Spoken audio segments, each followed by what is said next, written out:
Is Keir Starmer right to U-turn on benefit cuts? What do you think? 0207 862 2222 is the number that you need. It's on the front pages of pretty much all the papers now. The government is confirmed that it's watering down the proposed cuts to welfare payments. More than 120 MPs threatened to vote against them next week. It was on Tuesday, I think, that vote. Now, the bill would have restricted eligibility for those personal independent payments, PIPs as they're called, and limited the sickness-related part to universal credit to help save around about £5 billion off a growing welfare spending bill. And that's to grow by 2030. But now the government says that people currently claiming those benefits can actually keep what they're receiving, and the planned cuts will only hit future claimants instead. And the Institute of Fiscal Studies said, well, this will cost the government around £1.5 billion.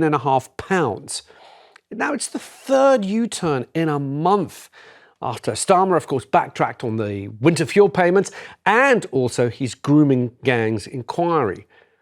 But was he right to row back on this one? Guto, what do you think? I think it's a bad day for the UK and it's a very dark day for him. He's in office, but he's no longer in power. His backbenchers will move from one thing to the next. We've had 3 U-turns, as you say. They'll now be targeting something else, maybe to do with child benefit, because they realise they can get him to back down over something that they just feel uncomfortable facing their constituents or the media over, but it's the right thing to do. The benefits bill in the UK is above 300 billion and rising fast. Unless we get to grips with that, we cannot spend what we need to spend on education, on infrastructure, on defence in a really dangerous world, on all kinds of things that are more important than the scale of expenditure currently on welfare. So I think the policies ended up incoherent. If this really is about people who are in need, people who are now becoming in need of personal payments are not going to get them because they were too late getting to the door. It's incoherent, it's unfair, it's completely unprincipled, and he looks like a guy who's literally bouncing in the wind. I mean, we should say that out of that £350 billion, the 55% of that goes on pensions. So sometimes I think when people hear that, or the welfare spending, and they think it all is going to welfare, it isn't. I think only about... Well, take health-related benefits then. Just take it down to that. That is, approaching 100 billion, which is twice the defence budget. Absolutely. When we have Putin on the loose. And it is... Is that what our starting point would be now? Yeah. And an example for me, a student, an 18-year-old going to university at the moment, is looking at leaving university with a debt of more than 40,000. If they decided instead not to go to university, but to sign on for benefits, they could make from 12 to 20 odd thousand a year for sitting at home, not doing anything. That is a bad disincentive to doing the right thing.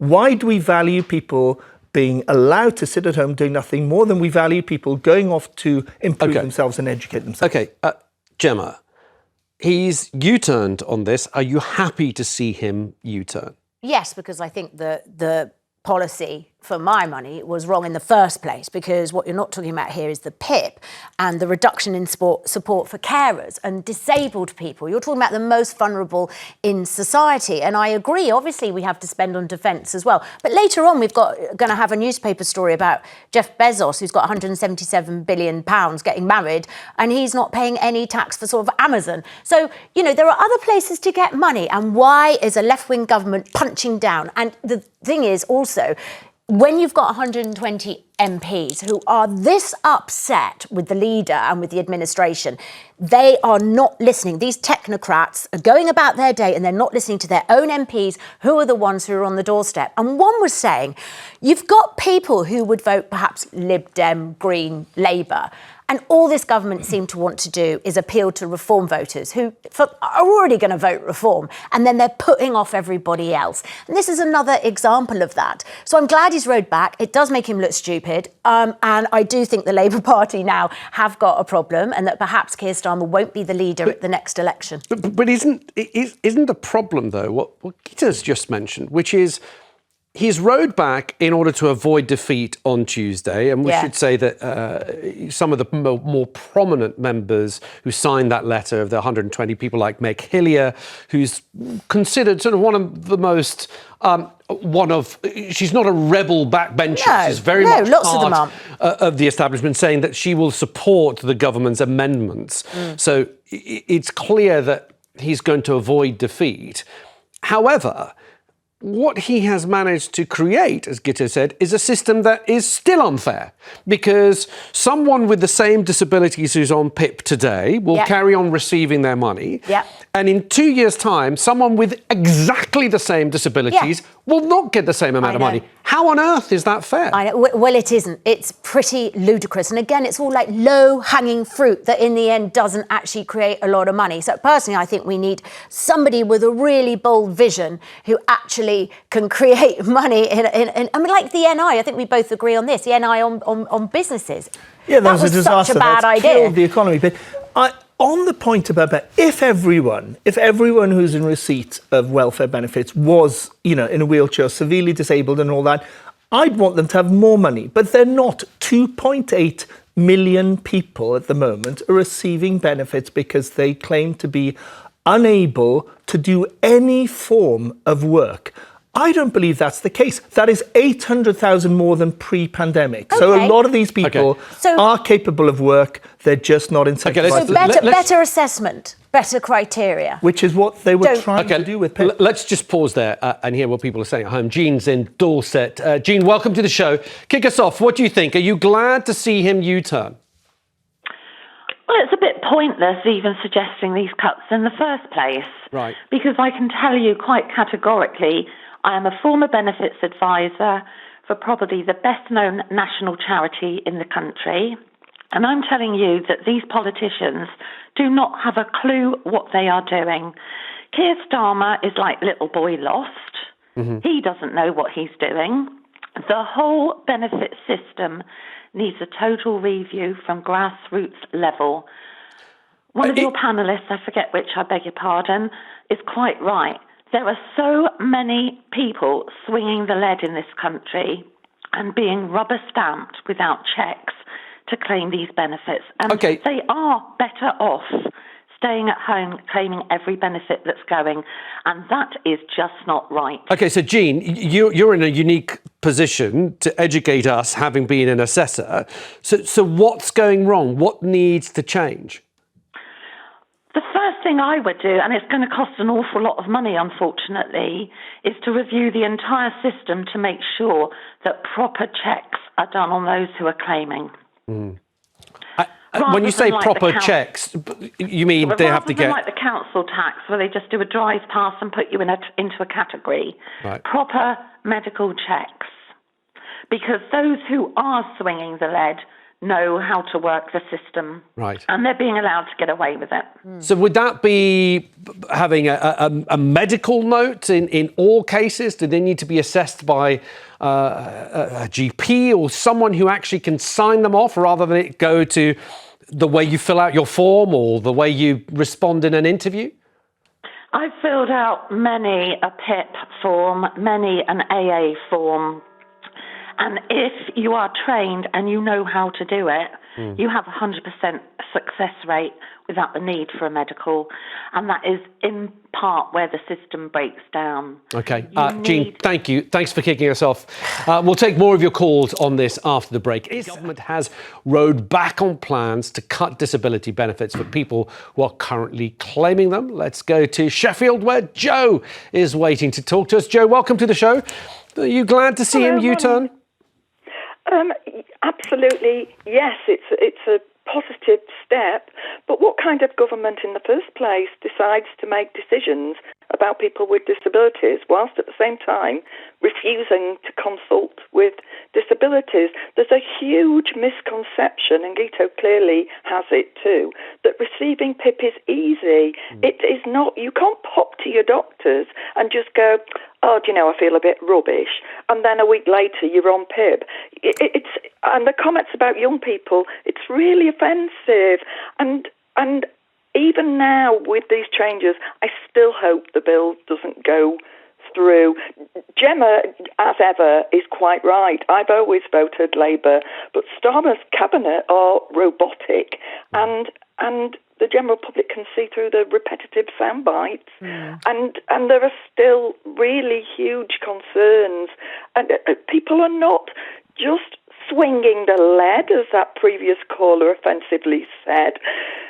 People are really poorly and having to fill in these forms. Guto, when was the last time you saw one of these forms and the amount of evidence that you have to show to prove? It's really cruel and horrible and upsetting. Yeah. Sorry. Go on, Guto. So I listened to Jean, and of course there are people for whom it is painful and humiliating to fill in a form to prove something that is patently obvious, that they are in need of help. But on the way here, I was also trawling the internet to see advice on how to sort of game the system when you are not in need of those benefits, and all kinds of tips on how to get through. And Jemma, who's been at the hard, cold face of this, just explained to us how easy it is to sort of go in and give the 100% score answer so that you then end up getting a whole load of money. There will be scroungers who game every system, but if in turn that ends up being a brushstroke that then really affects the most vulnerable and people like Joe, and by the way, Labour's own analysis shows that by implementing this, they would push an additional 250,000 people into poverty, including 50,000 children. So at the same time as Rachel Reeves is saying we're going to give more school meals, which is a really good thing, and lift some children out of poverty, can we not agree that a Labour government particularly should not be implementing anything that puts more children into poverty? And the reason those MPs are rebelling is because they are talking to people, their constituents, who are horrified. And so actually, I've had loads of people talking to me, disabled people, who are literally feeling so vulnerable. Of course, and we should be able to help them more, but we can't help the really needy more if we actually spend so much on 3 million people, pretty much. 3 million people. And growing. 1,000 people a day. And growing. 1,000 people signing up on most of the welfare is things, it is actually pensions and so on. So on the one hand, the whole nation is absolutely furious that pensioners are going to get 300 quid taken away for their fuel bill. But on the other hand, welfare is too much. It's like, just don't start with disabled people, I would say. There are other areas of society where you could get money. All right. I know plenty of people want to have their say. Joe, thank you for calling us. It was good to talk. And I could hear you were getting emotional there. I hope you're OK now. Joe, thanks for getting in touch. Charlotte is in County Durham. Charlotte, welcome to the show. Are you glad to see Keir Starmer U-turn on this? From my own personal point of view, I am relieved because just the other day I did put in an application for universal credit based upon my health conditions. This was something that I was instructed to do because I was on what's called a legacy benefit, and I had a letter that legacy benefit is about to end, so I had to do what's known as a migration over to the universal credit, and it was. I was actually. I've been nervous and anxious about it for about a year, wondering what it was going to be like, and then I did the applied online, and it actually wasn't anywhere near as bad as what I had feared that it would be, although they said I've got to wait until the 27th of July to find out what I'm going to get, and then on the 31st of July I'll get that. Charlotte, you make a very good point. And Guto, I think we must remember that for many people who have to rely on help from the government, there has been this horrible waiting game of, I don't know what my future is going to be. Will I be able to afford a carer? Will I be able to afford transport provided by the welfare system to get to work? Because let's, again, not forget that many of these people that we are talking about are in work. Yeah. Nobody wants to cut a critical benefit for people who absolutely need it. So who are we talking about here? But we have got then? a point. Well, I don't believe that there are 800,000 more people incapable of work now than there were in 2019. I just don't believe that we have got that much sicker that quickly as a nation that we can't do it. Okay. And so, but I want to make a different point. We go from one thing to another, like Keir Starmer, looking at each one individually. If you stood back and thought, what do we want to spend money on as a country? Do we really think that we should spend, the single most important thing is welfare benefits to sustain people today? Secondly, debt repayments in order to fund what it costs us to raise enough money to do that. And then we come down the pecking order until we end up with no money for students, with very little money going into all kinds of critical things, not least infrastructure, and we can't build a railway. Very important to say that 40% of people on universal credit are in work. I mean, a huge amount of the welfare is supporting people who just don't get paid enough and can't survive, like, the cost of living. I mean, that is a massive problem. And I do think we have to be careful, because there are so many people who would rather not be having to get that help, but they simply have to, or they're going to struggle. OK, let's take another call. Andy's in East Sussex. Andy, welcome to the show. What would you like to say? Oh, hi there. Yeah, just my point is that we often talk about the most vulnerable that need to be protected, and how do we know who these people are? I mean, there isn't a way of identifying these people, and therefore, until we can do that, you're not going to achieve a balance, and it's not going to be fair, because the overall population of people that are, like you said just now, people that are working but also claiming PIP and other benefits because they're not being paid enough. Yeah, it's just unfair that the working class and the tax people are having to contribute towards people that are going to work but not earning enough money. So until you actually find a system where people can be, checked out to see how disabled they are or how ill they are, it's just going to be a really unfair system. Well, that was Joe's point. Jean's point, again, was that we need better assessment. I think where it gets tricky is perhaps when you're not talking so much about some obvious disabilities for people, but we have seen an increase in diagnosis of mental health conditions, which have put people on those personal independent payments. And I think that's where some people are saying, well, is this diagnosis really preventing people from going to work? Or perhaps we need better, what Andy's saying, better diagnoses, and what Jean was saying earlier, of whether people are really not able to work and simply relying on those personal independence payments. I think we can all agree there are some people who take the mick, but we also have so many more people like Jo, who clearly, I don't know what her story is, but she was very upset. And that PIP form is like 40 pages, and you do have to prove stuff. And then that payment isn't for nothing. It is for the ones who are taking the mick, but the ones that really need it, it's to enable them to get into work. I also wonder, just very briefly, Guto, because this is your area of expertise, and I appreciate that you work for the Conservatives, but Labour haven't done a great job of selling the benefits of what they've tried to do. All they've said is we need to cut the bill, it's too big, 5 billion quid austerity. We need to put back into the Treasury. At no point did they sell the other parts of the bill, which is helping people get to work, helping people getting off it. Like, they're really bad at selling benefits of what they're trying to do. They did this in a very topsy-turvy way. They said the object of the exercise is to save 4 to 5 billion, and then they retrofitted the arguments. That was the wrong way to approach it. What they should say is that as a Labour Party, they believe in work. They believe in the dignity of work. They believe that work is a solution to your mental health problems, not the cause of it for most people. It gives you a purpose in life. It grows the economy.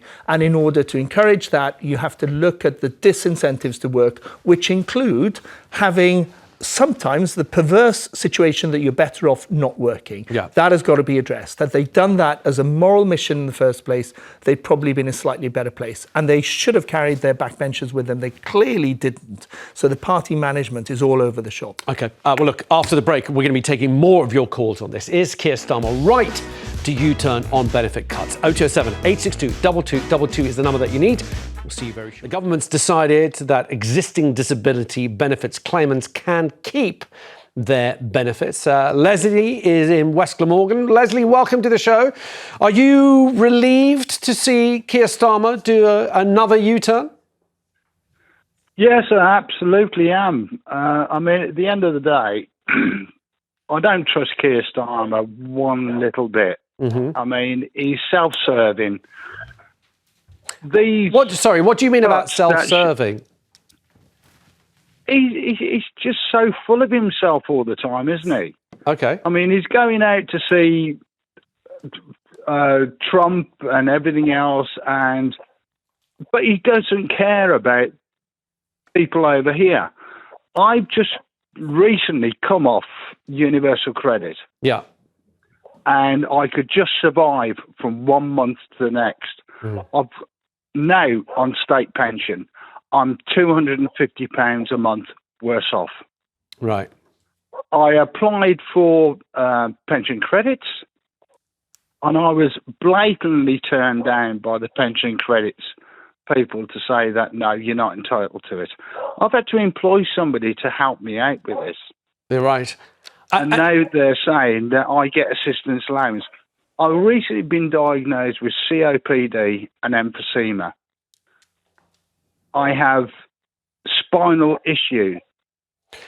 And were you claiming I couldn't get help. I had to buy my own wheelchair. Right. Leslie, were you claiming any, or were you able to claim any personal independence payments or any of the universal credit benefits that you could get? The only universal credit benefit I could get was the situation where I'm no longer able to apply for work. Right. And that was it.